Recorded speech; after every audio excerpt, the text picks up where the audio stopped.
Welcome back. Now in this video, we're going to be talking about an effective traffic method that's going to help you to build your list, joint ventures. Now joint ventures are similar to having affiliates, and they're just as effective.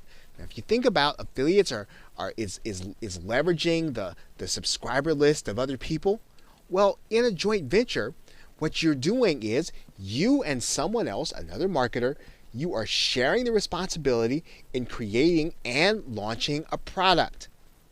And when you do that, you are going to be able to easily create a product. Maybe if you don't have some of the experience in some of the areas that you feel that you're weak in, or you can't get it to market fast, you can work with someone else and you can get the product to market faster, and you'll be able to create a high quality product using their gifts and talents and abilities. Now, most importantly, each customer from a joint venture can add a new customer and prospect to your subscriber list. So think about this. When your joint venture partner brings their customers, you're going to have access and they're going to be your new customer as you create the product with your partner. Now, the secret to joint ventures, if there is one, is to build relationships. And of course, that means that there really is no secret. Building relationships with other marketers at all levels. You want to start building relationships with those who are further along. You want to start building relationships with those who are coming along at the same time you are, and those who are coming along behind you, because you never know when someone's going to have a great idea that you are going to want to participate in, or when you have skills and gifts that you can add to a project. And a joint venture is a great way to combine efforts and get the leverage that other people's work and experience.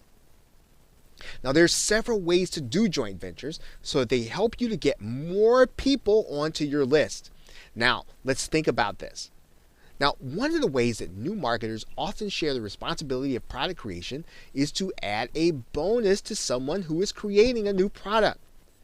And what you would do in this case is you would ask the marketer who is launching a product to allow you to make your product available for free on their download page.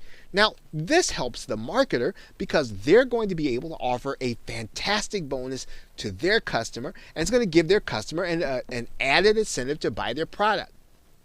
It's going to help you because in order to get the product, what are you going to do? You're going to make them opt in order to get it. Now, one tip that makes this particular joint venture strategy effective is to make sure that you have an attractive graphic created for your buyers to click on in order to get your opt-in page. Now, you can have this kind of graphic easily outsourced on a site like Fiverr. This is a great way, again, to leverage the work of other people. You don't want to try to create graphics. You want to make sure you're building your relationships, creating great products, and doing great marketing. So JVs can be an excellent way of building your list, especially if you do it this way. So with that, thanks, and I will see you in another video. Welcome back. Now, you may be asking the question, what if you were to use a website in order to build your list? Now, obviously, throughout this course, you've seen a very easy method of list building and creating an online income that really did not require you to have or use a website. And you can certainly use that method and you will be perfectly fine. Now, everything that we've discussed about list building will work just as well, if not better, if you have your own hosting and your own website. Now, several of the processes that we've gone over will be easier and provide more continuity for your customers if you use a website in order to communicate with them. Now, there are several, probably many, free website building platforms that you can use that don't require hosting. You can go to WordPress.com or Blogger.com or Wix or any of those platforms in order to build your website. Now, most marketers tend to get their own hosting space, and they use WordPress as their website builder.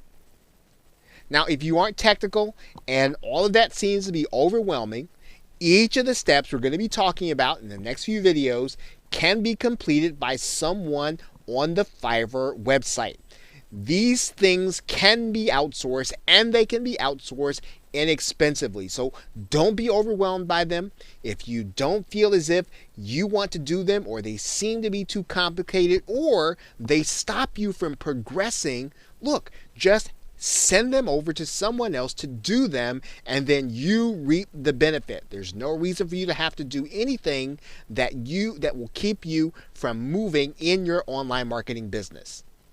Okay, so with that, thanks, and I will see you in the next video. Welcome back. Now in this video, we're going to be talking about outsourcing on Fiverr and other sites. And obviously, we have been talking about that for a few videos. Now let's take a look at what that would actually mean. You are now looking at the website Fiverr, and there are a number of services that you can have done by service providers for $5, and it is probably your starting place. When you have a small task that you want to have done, you will want to check here in Fiverr to see if it is something that you can actually have done. Now, in one case, we talked about the fact that you can have a graphic done, you can have your website installed. There are a number of things that you can have done. You can see here we have typed in WordPress installed, and there are people who can solve just about any problem with WordPress. They're willing to do this for $5. The key in using Fiverr is to make sure that you're getting someone who is highly recommended and who has already completed various jobs and done a great job at it. And again, it's just like any other rating system. You want to find people with high ratings who can get the job done within a reasonable period of time for you. And just about any service that you want, you'll want to go here. You want to put your service inside of the search bar, and then you'll want to look for the person who has the highest rating and then go with that person. Now, if you want to move from, you don't want to have your service done on Fiverr, or maybe it's something that just requires a little more sophistication, you can use a site like Elance to find a freelancer. You can also use Odesk, very same kind of service, as well as you can use the Warrior form that does various tasks if you go inside of one of the sub forums, Warriors for Hire, and you can find people that actually will be able to complete your task for your marketing business. So when you start thinking about tasks that you find that are too complicated, remember, start first with Fiverr, then go to the other sites to see if it is something that you can have done. Anything that you can have done that is not marketing related, that doesn't really require your expertise, these are the kinds of things that you want to start thinking about outsourcing here at the very beginning. Okay, so with that, thanks, and I will see you in another video. Welcome back. Now in this video, we're just going to discuss a brief step. Obviously, if you're going to have a website, you are going to need a domain name, and we'll just show you how to do that briefly in case you haven't done this before. Now, obviously, there are a number of places where you can get a domain name. Most marketers will be using either the website Namecheap, or they'll use GoDaddy. Both of these companies are used to internet marketers, and their setup is fairly easy once you actually purchase hosting. So once you know what your domain name is, if you want to name it something around your niche, or if you want to brand it around yourself, you can do that. Of course, when possible, you want to get a .com if you can. Otherwise, it's pretty simple process. You're going to need to buy a domain name, get your account set up, and then once you've done that, you'll be ready to go on to the next step. So with that, thanks, and I will see you in another video. Welcome back. Now in this video, we're going to go through the next step in building your website. You are going to want to purchase your own hosting account, and that's a fairly simple process. I'm going to show you two companies that a number of internet marketers use. However, you can use whatever company that you feel most comfortable with, but these are two companies that probably the bulk of internet marketers are going to be using in one way or another. Now you are going to see a number of marketers using HostGator, and it's fairly simple to get an account started. You're just going to go ahead and sign up for an account, and if you're only going to have one website, you can always come back and expand. There's no need to go and get reseller or VPS or any of those things yet until you have more websites. And when you get started, you can just go ahead and get your basic hosting account from HostGator. A number of marketers will also use Bluehost. The prices are comparable. You might be tempted to use someplace like GoDaddy or Namecheap because you got your domain names there, but it's recommended that you use a different company for your domain name that you do for your hosting. So that is why we are showing you both HostGator and Bluehost as opposed to the other two companies, GoDaddy and Namecheap, both of which will sell hosting. But again, make sure that if you possibly can, use a different company for your hosting and for your website, because when there's a problem, you want to be able to isolate that problem, and it's easier to isolate the problem when you have those two sources in different places. Okay, so with that, thanks, and I will see you in another video.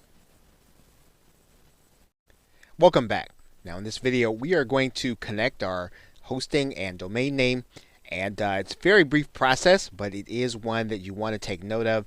Once again, now I would suggest that if this is something that you just don't want to do, consider having this outsourced either on Fiverr or consider having it outsourced on Elance or Odesk. So if the process is a little too technical, you don't want to do it, just have the process outsourced. Now, that being said, let's go ahead and take a look. Now when you work with a company like HostGator, they're going to give you some information in your account information about name servers. Right now in this particular case, these two name servers are going to be unique. And what you're going to do with these name servers is you're going to go over to your domain name and you're going to use these name servers. This is the information. You're probably going to get it in an email. And you're going to connect your domain name with the name servers at your hosting account. So what you're going to do, and I'm going to take a look over here in GoDaddy. And this is an actual domain name. So what you would do is you'd go inside of the name servers area. Now this particular case, it's already got some name servers in there, but if we wanted to change it, we'd click Manage. And then we'd basically type in custom name servers, and we'd put in that information that we got here from HostGator, right, which is likely in an email or likely someplace on your dashboard inside of HostGator. You're going to put this information in here, add your name servers, and then it's going to take it could take up to 24 to 48 hours. That's what they typically say. And it could be shorter, so you want to be checking back and forth to make sure that your hosting account and your domain name are connected. But you'll need to give it some time. It's not going to happen instantaneously. It typically is going to take a little while. So once you've done that, then you will have your domain name set, and you will then have your hosting ready to go, and you will be ready then to build your website. So with that, thanks, and I will see you in another video. Welcome back. Now in this video, we are going to just go through a brief process of showing you how to upload files to your domain name and your hosting. And whenever you place files on your domain name and hosting, you are going to need to have a special program that's called an FTP program, and we'll show you that right now. Now the free program that most marketers use is called FileZilla, and all you got to do is go to the FileZilla link that goes right here at the top. You're going to want to download the client copy.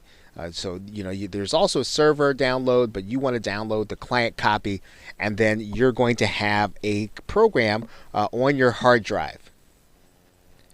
Now that program is going to look something like this, and what you're going to be able to do is you are literally going to be able to see your website from the other side or from the other end, and you are going to be able to upload files to it. Now in this box, that is the host box, this is going to be the name of your domain name. So in this particular case, you're going to want to, without the www, without the HTTP, going to want to write in your host name. in this area, you're going to get a username. Now, this username is going to come from your hosting account, right? So you'll need to get that information. It'll typically come in an email, and you're going to use that information in order to log in. You're also going to get from your host a password to use. Now, you'll be able to use that password for this domain name and this hosting, and that will allow you to log in and get into the files into the back area of your website. You're going to see one other box here, and that's going to be the port area. You're not going to use that area too much, so for the most part, if you use HostGator, you'll just be able to use these 3 boxes in order to get your website started. Now, once you have all that information entered in here, you're just going to click the Quick Connect button here. And when you do that, you're going to see some files here. You're going to see this particular directory that says public HTML. Now, that's really where you're going to put all of the files that the public is going to see.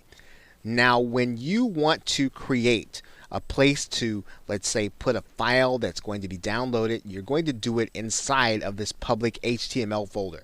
So the way FileZilla works is that once you're logged in, you can literally click these directories and use them just as you would on your personal computer. So what I'm going to do now is I'm going to go ahead and I'm going to click inside of the public HTML folder. Now, as you can see, there are no folders there. So what I'm going to do now is, just so that you can see me do it, I'm going to create a folder and a directory, and I'm going to just right click. I'm going to create a directory, and I'm going to put in here bonus.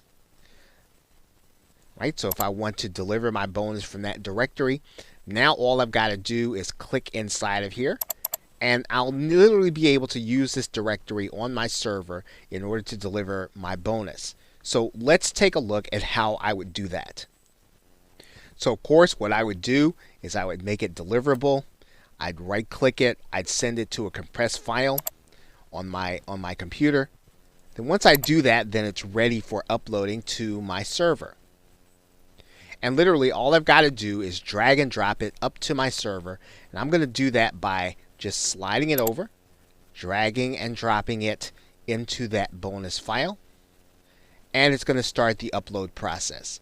And there you'll see it's now on my server, and now I can deliver it. Now, in order to get the URL, all I would have to do is have my domain name and then / and this directory. So when you see the public HTML, you might want to say that that's just like seeing your domain name. So this would be your domain name / bonus, and then your webinar file, and you would have a file that is ready for delivery.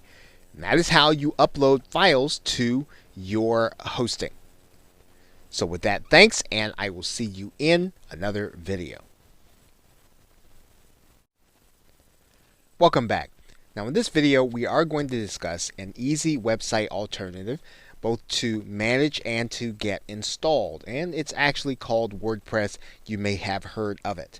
Now we're going to do a brief WordPress installation, and all you're going to have to do is to get into the control panel of your website, or the C panel, and then we are going to get started.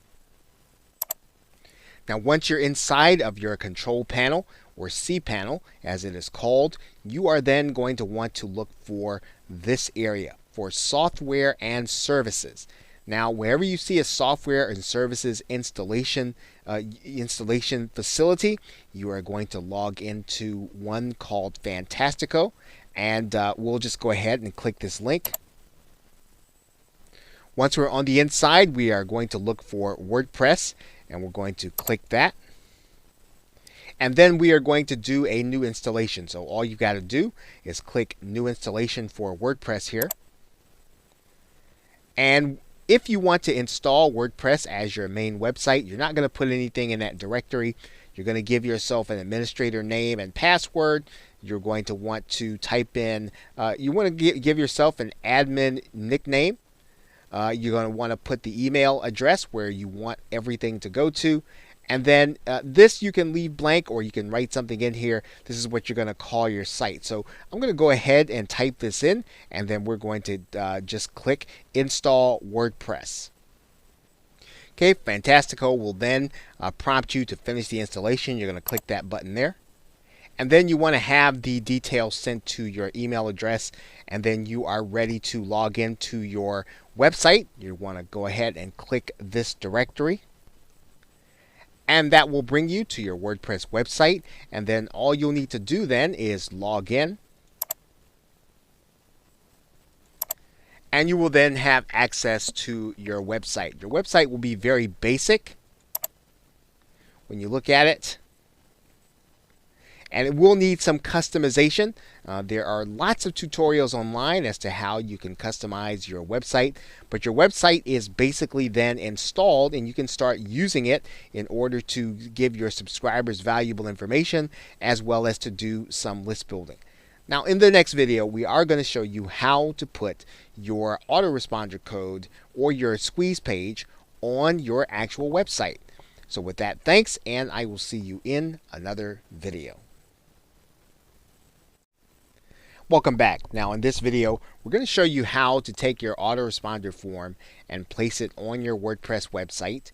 And it's a fairly easy process to do, although you might want to size or adjust the size of your autoresponder or squeeze page. But we're first just going to show you how to get it on to your website. Now you probably recall the page where we created our squeeze page or our autoresponder page, and what we're going to do is I'm going to go over to the publish button here, and you're going to notice that we use get response to host our form the last time. But what we can do is we can click this button that says we will install our own form. And so in order to do that, all we've got to do is to pick up this JavaScript code right there, copy it. And then what we're going to do is we are going to go over to our WordPress website. We can put it on a page, we can put it inside of a post, or we can put it in a widget. Now in this particular case, we're just going to use a page here. I'm going to add a new page, and I'm going to go over to the text area, and I'm going to put my code in there. I'm going to click publish. I'm going to give my page a title.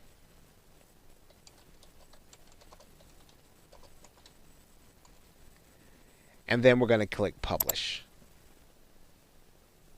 Once we've done that, if we can view the page here, and our WordPress website now has our autoresponder form.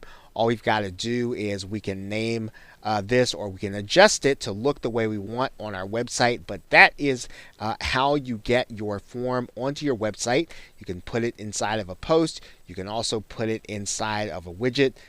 Pretty much you can make it as flexible as you want inside of WordPress. Now, once again, if these things are too technical for you, or you want to do something specific, the best suggestion is that you would go ahead and have this outsourced. It is something that people can do very inexpensively, and you can spend your time then on marketing your business. So with that, thanks, and I will see you in another video.